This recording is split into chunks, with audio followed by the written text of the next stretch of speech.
The Hegemony Council didn't believe the warning. For 3 centuries, they had expanded without resistance. 87 species had joined willingly or been absorbed. The Council's doctrine was simple: strength through unity, unity through inevitability. No species had ever refused twice. Humanity refused 3 times. They are isolated. Arbiter Kell announced to the assembled fleet commanders. No allies. No significant military presence beyond their home system. They threaten what they cannot enforce. The holographic display showed Terran space, a modest sphere of 37 systems, sparse by hegemony standards. Intelligence reported defensive stations, patrol craft, research outposts. Nothing alarming. Nothing that suggested the capacity to resist a hegemony expeditionary force. The final human transmission had been clear. Cross the boundary, and there will be consequences. Admiral Thrace, commanding the Vanguard, had laughed. Consequences. From primitives who achieved FTL barely 200 years ago. The first fleet crossed the red line at 0400 standard. By 0403, they realized something was wrong. Ships began reporting navigation anomalies. Jump coordinates scattered vessels across light hours instead of light minutes. Formations fragmented. 3 cruisers emerged inside the photosphere of a star and were vaporized before their shields could compensate. Spatial distortions. Sensors reported. Artificial. Everywhere. Humanity had not built fleets. They had rewritten the physics of their territory. Phase 2. The Labyrinth. It took the Hegemony 6 days to understand what humans had done. Every system within Terran space had been seeded with gravitational wells, artificial constructs that warped spacetime itself. Jump drives, which relied on predictable relativistic shortcuts, became lethal dice rolls. Ships arrived off course, scattered, vulnerable. Navigate manually, Kell ordered. Subliminal speeds. We advance as a wall. It would take months instead of days. But the Hegemony had patience. What they didn't have was awareness. Human probes watched every ship. Silent. Patient. Recording formation patterns, communication protocols, shield harmonics. The data flowed back to analysts who had spent decades studying hegemony doctrine, predicting every tactical adjustment.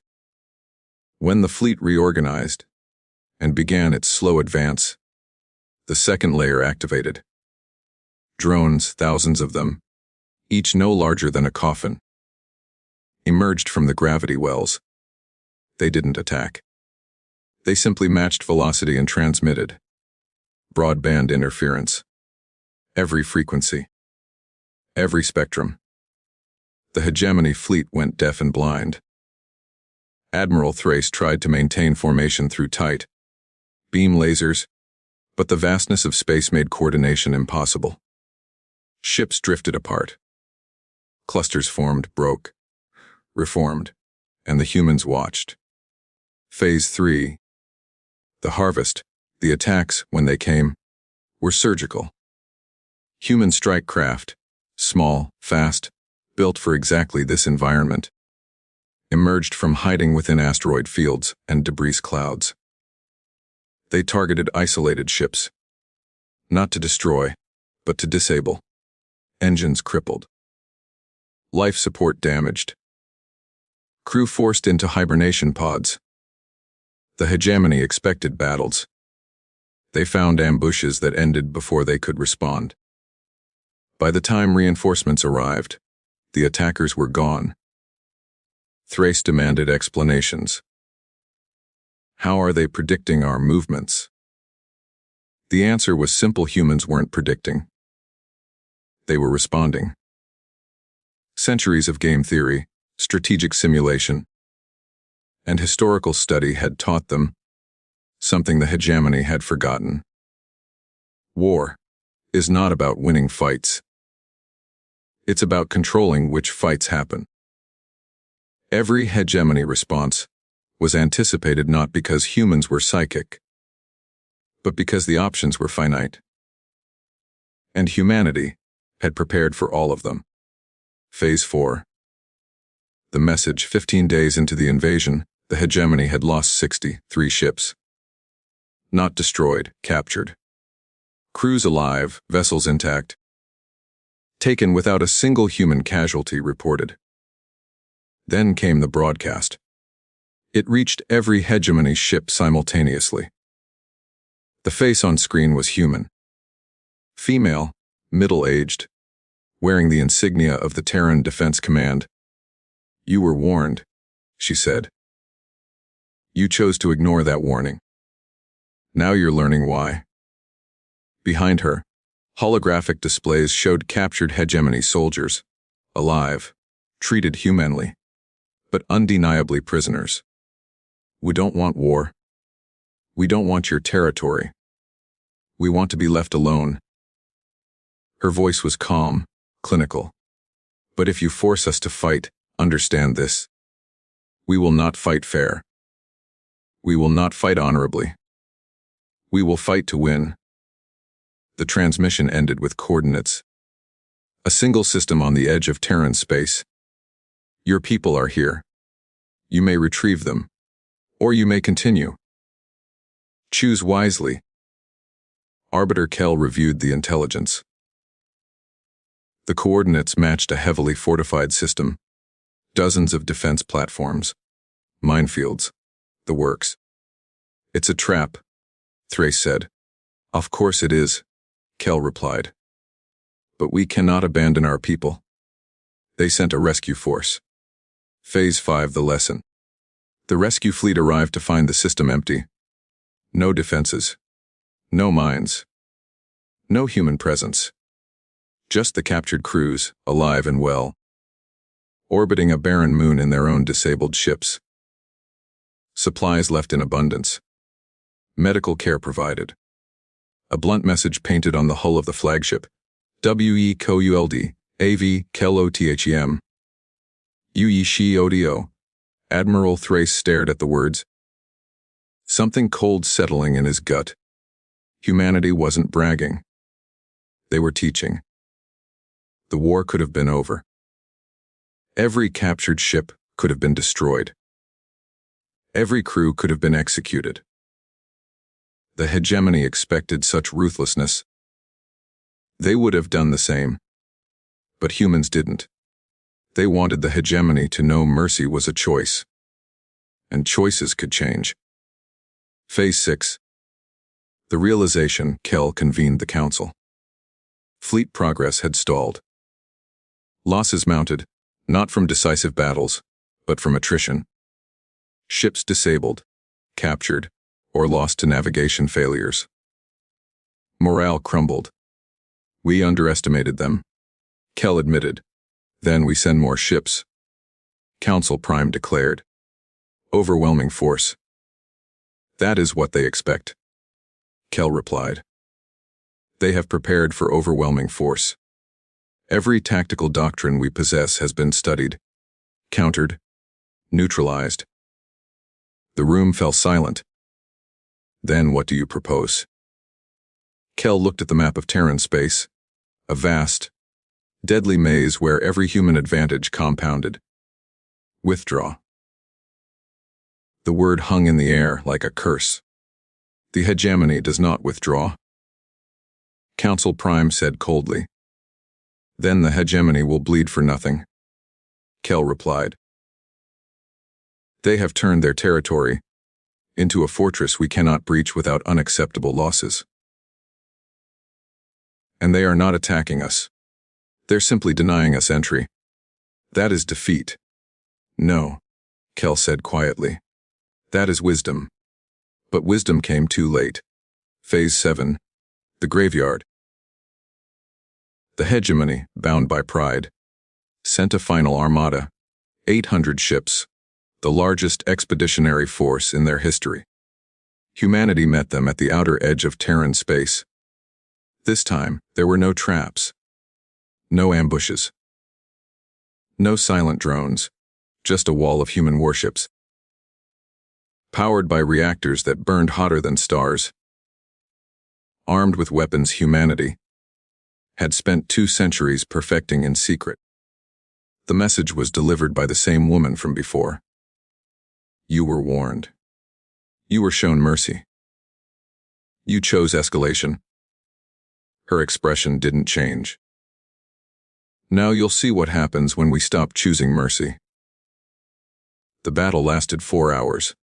When it ended, the hegemony armada was gone. Not captured. Destroyed. Humanity had held back their full strength until it was needed. Now the galaxy knew. Earth's children were not prey. They were patient, precise, and absolutely, terrifyingly resolved. Epilogue: the silence. The hegemony never crossed into Terran space again. For 5 years, an uneasy peace held. Then something unexpected happened. 3 minor species, emboldened by humanity's example, refused hegemony annexation and lived. The Hegemony Council learned what humans had known all along: empires built on phelapse, the moment someone refuses to be afraid. As for humanity, they returned to their quiet corner of the galaxy, rebuilding, researching, preparing, because they understood something the hegemony never would. Strength isn't about how loud you roar. It's about what you're willing to protect. And humans would protect their freedom with every breath they had. Chapter 1. The Whispers. The galaxy didn't celebrate humanity's victory. It whispered about it. In the trade ports of the Outer Rim, merchants exchanged rumors over synth. In the academic halls of the scholarly Concord, xenologists revised their assessments of Terran psychology. In the military academies of a dozen species, strategists studied the battle recordings with something between fear and fascination. The hegemony had been stopped, not negotiated with, not compromised with. Stopped for 300 years. The Council had been the galaxy's inevitable force.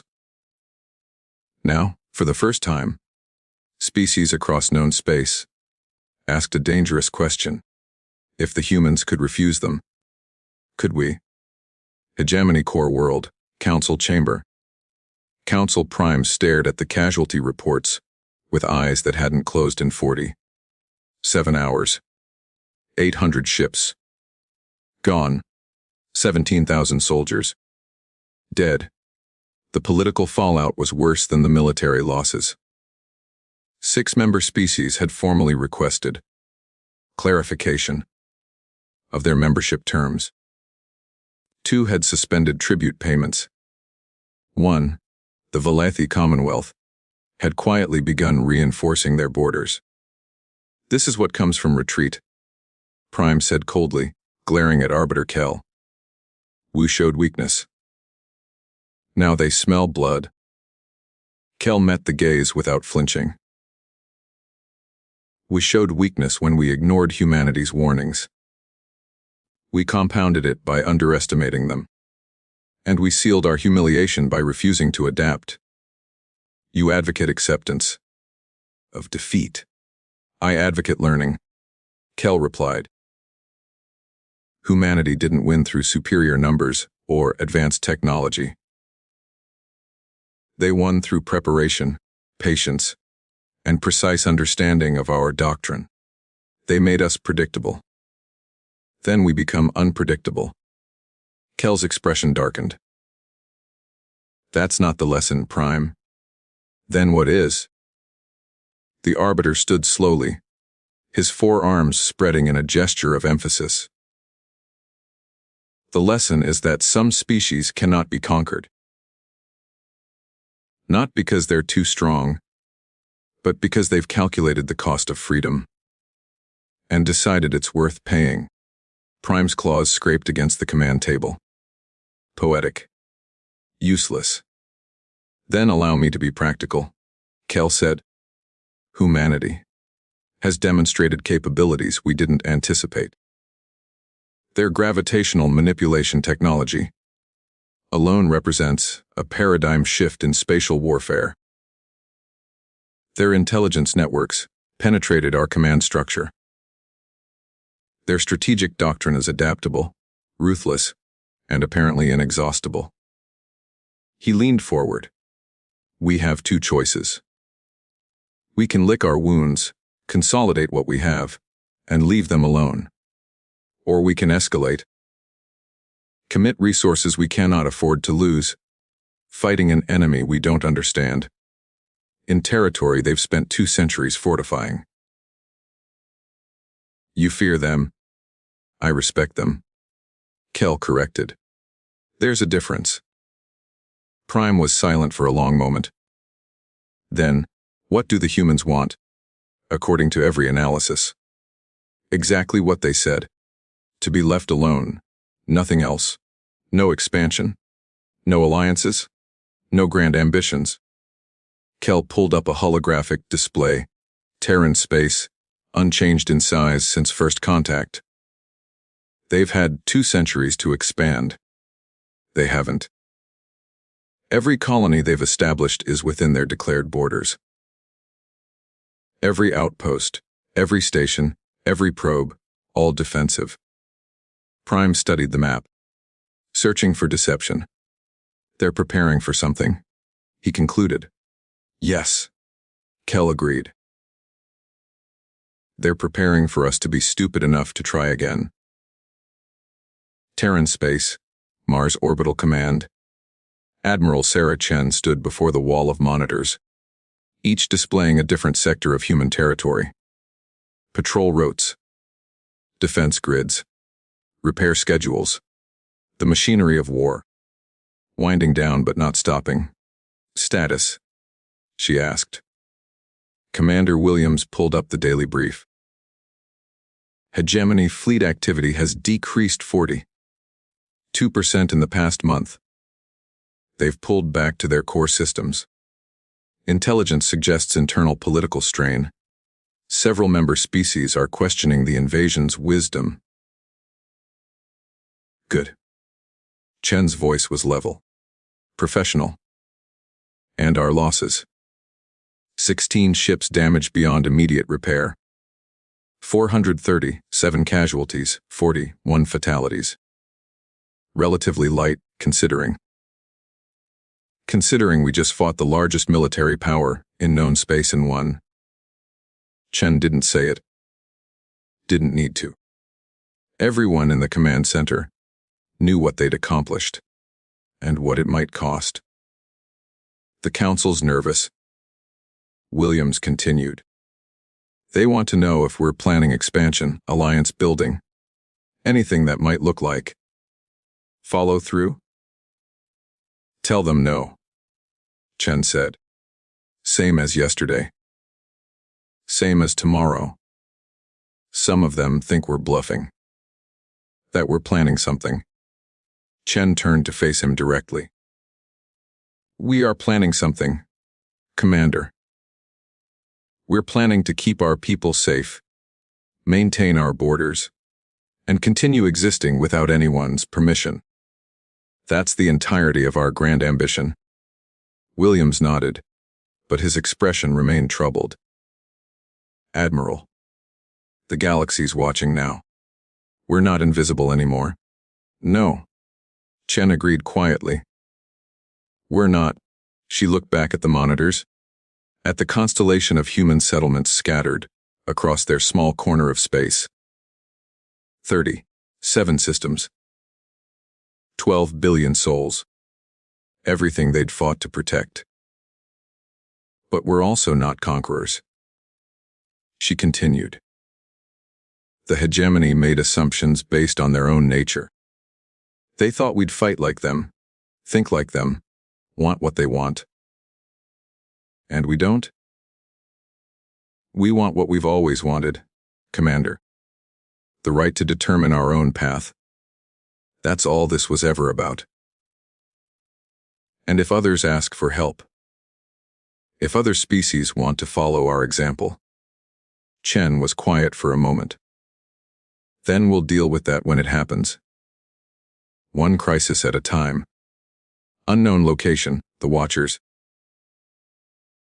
In a ship that registered on no sensors. Following trajectories that defied conventional physics. A council of a different kind observed the aftermath. The beings around the circular table didn't speak. They communicated through shared consciousness.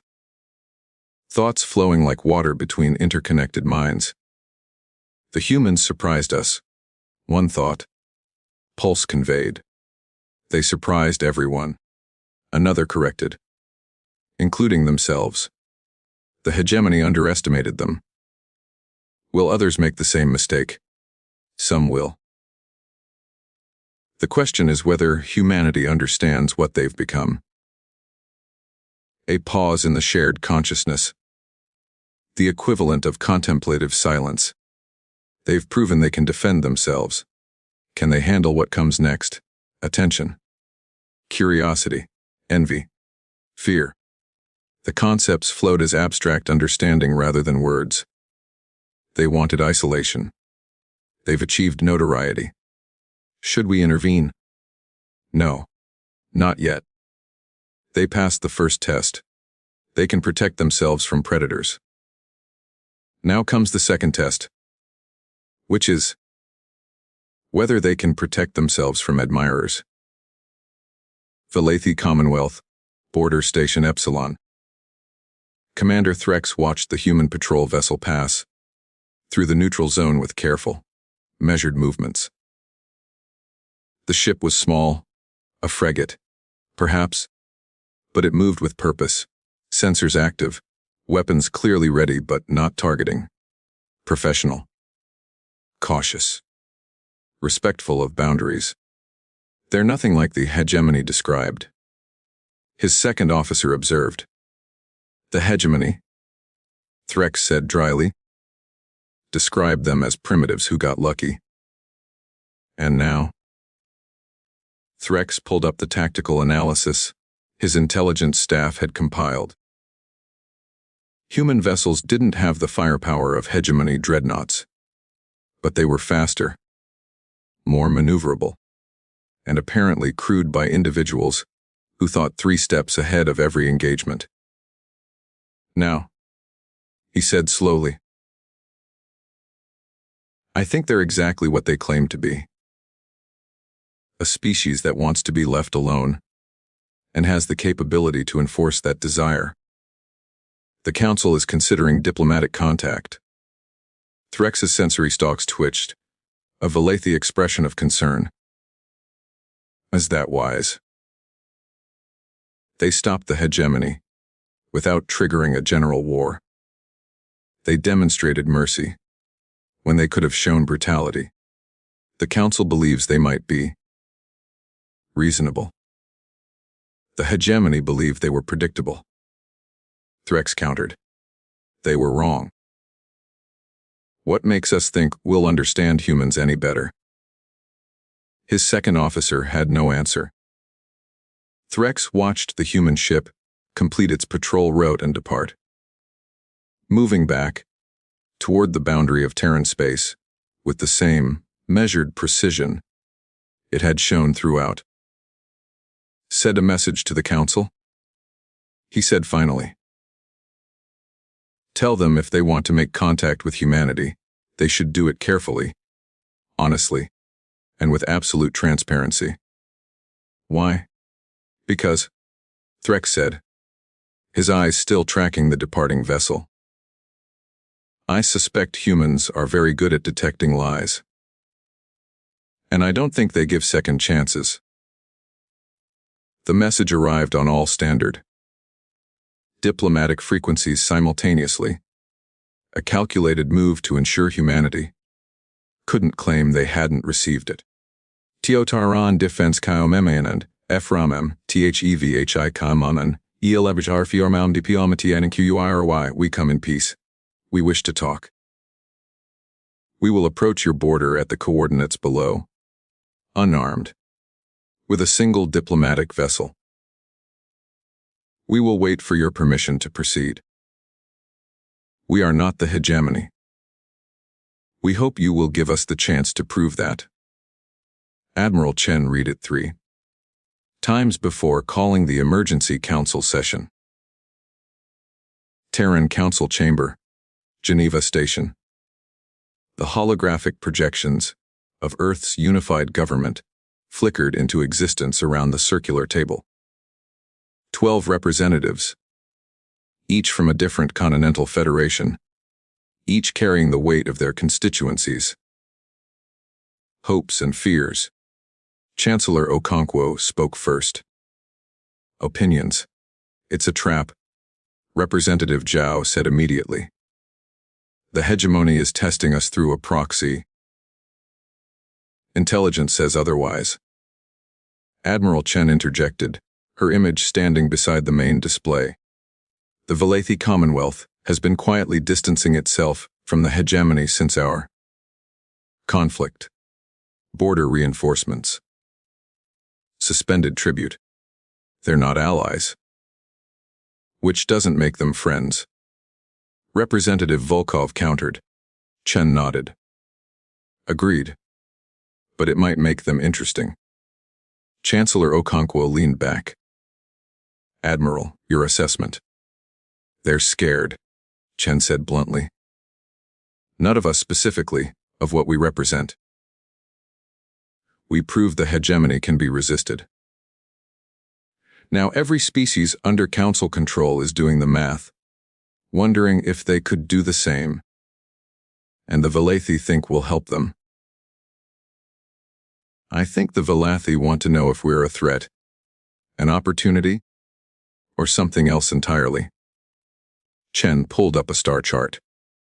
They share a border segment with us here. 73 light years of neutral zone.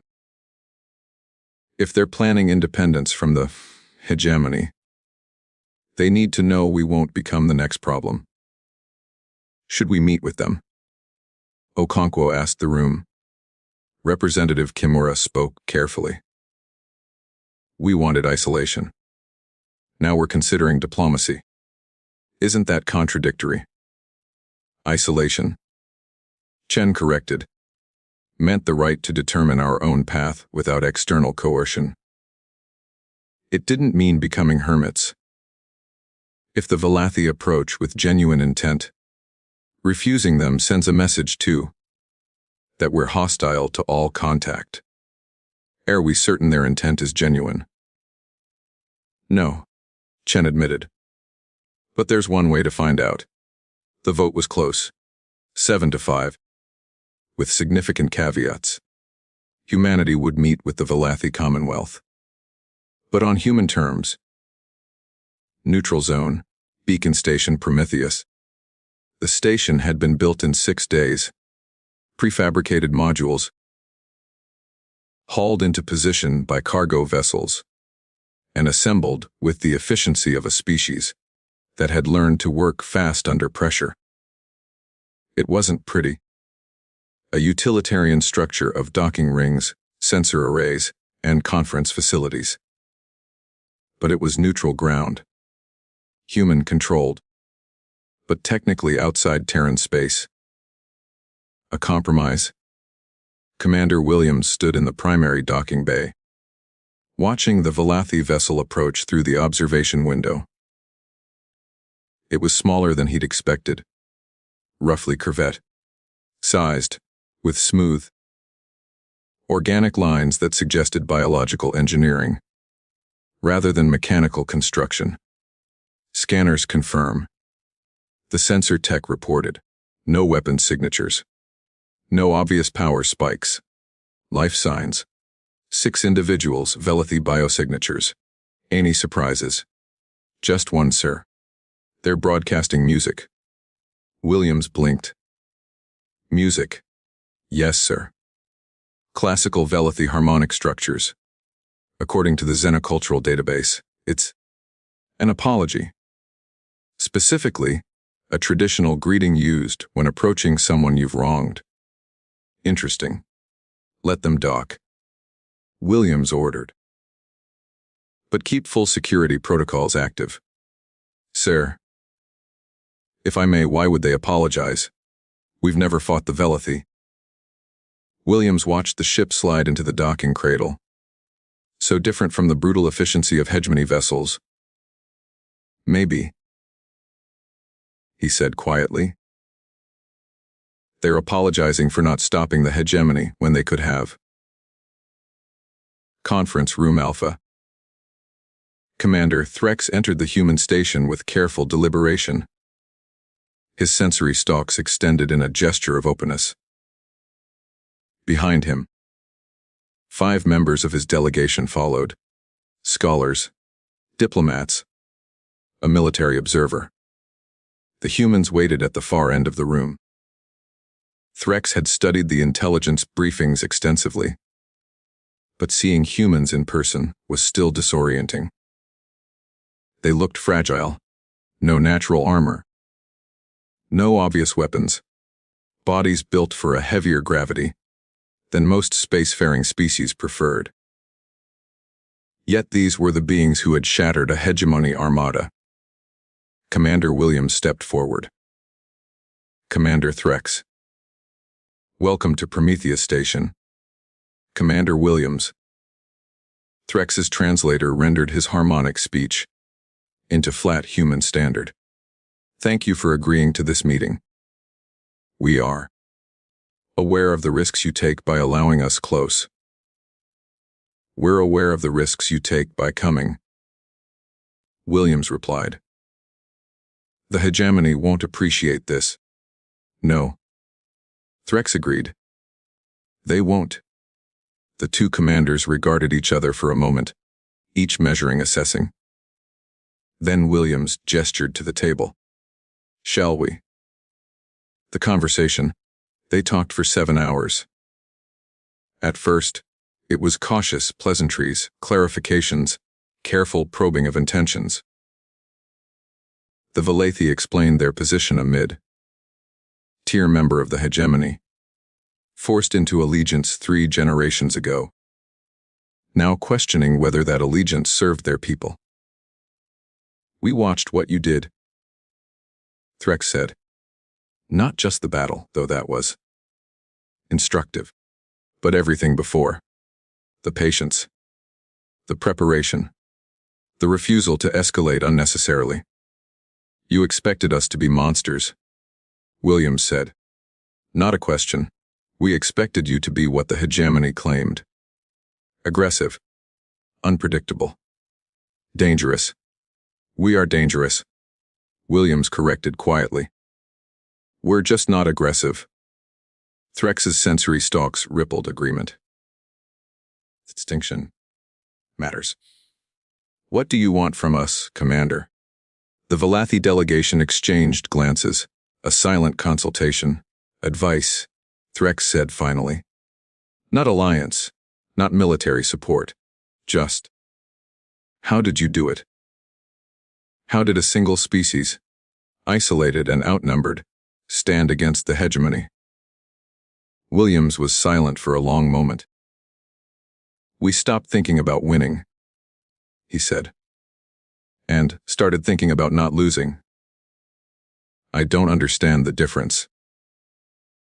Winning requires defeating your enemy completely. That takes overwhelming force, which we didn't have. Williams pulled up a holographic display. The layered defenses of Terran space. Not losing just requires making victory too expensive. Making every meter of space cost more than it's worth. Turning the battlefield itself into your ally. Threx studied the display with growing comprehension. You didn't fight the hegemony's war, he said slowly. You forced them to fight yours. Exactly. And if we pursued independence, you believe we could do the same? Williams met his gaze. That's not for us to say, Commander. Every species is different. Every situation is unique. What worked for humanity might not work for you. But you'll share the principles. We'll share what we learned. Williams confirmed. With one condition. Threx tensed. Which is? Don't use it to become the next hegemony, Williams said flatly. We didn't fight to trade one empire for another. If you're seeking independence, make sure it's genuine. Not just a power grab. Threx's sensory stalks curled inward, the Valathi equivalent of deep consideration. You truly want no expansion. No influence. We want neighbors who respect boundaries, Williams said. Everything else is negotiable. The aftermath. The meeting concluded with no formal agreements. Just understanding. The Valathi would return to their space. They would consider their options. And they would remember that humanity had extended information when suspicion would have been easier. As Threx's ship departed, Williams stood at the observation window, watching it disappear into the dark. Do you think they'll try it? His second asked. I think they'll try something, Williams replied. Whether it's independence or just renegotiating their terms with the hegemony, that's up to them. And if the hegemony retaliates. Williams was quiet for a moment. Then the galaxy learns another lesson, he said. That resistance is contagious. Hegemony Core World. Intelligence Division. The report landed on Arbiter Kell's desk with the weight of inevitability. SURVLANCE Kananfa Velat Hi Aman. Kaikakar. Kell read it twice, then pulled up the broader intelligence summary. The Valathi weren't alone. 3 other member species had made diplomatic inquiries to human space. None official. All deniable. But the pattern was unmistakable. Humanity wasn't building an alliance. They were building a precedent. Kell sat back, forearms folded in contemplation. Council Prime would demand action, sanctions, threats, demonstrations of force. The old playbook. But the old playbook had led to 800 ships burning in the void. What if, Kell thought, the galaxy is changing, and we're the ones refusing to adapt? It was a dangerous thought. Perhaps a necessary one. He pulled up a secure channel. One Council Prime didn't monitor, and began composing a message he'd been considering for weeks. A message to the humans. Terran space. Admiral Chen's office. The encrypted communication arrived at 0300 ship time. Chen was still awake. She rarely slept well these days. When the alert chimed, encrypted. Priority level extraordinary. Source unknown. She opened it. FRMAR Bear, KL Hajimona ANCIL. AD Myrel Sarah Khanan. Tiraran D Fenis Kamenan D Henri. Ariane FORML INQIRI. Admiral Chen, I write to you, not as representative of the Hegemony Council, but as an individual seeking to understand what I failed to understand before. You defeated us. Not through treachery or fortune, but through fundamental differences in how our species approach conflict. I would like to comprehend those differences. I propose a meeting. Unofficial. Unrecorded. Simply 2 military professionals discussing the art of war. I understand if you refuse. I understand if you suspect deception. But I assure you, I seek only knowledge. The galaxy is changing. I would prefer the hegemony change with it, rather than be destroyed by it. Respectfully, Arbiter Kell. Chen read it 3 times. Then she began to smile. Not because she trusted Kel.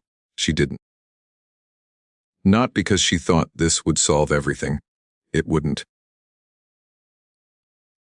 But because it meant the hegemony was finally asking the right question. Not, how do we defeat humanity? But, what can we learn from them? It was a start.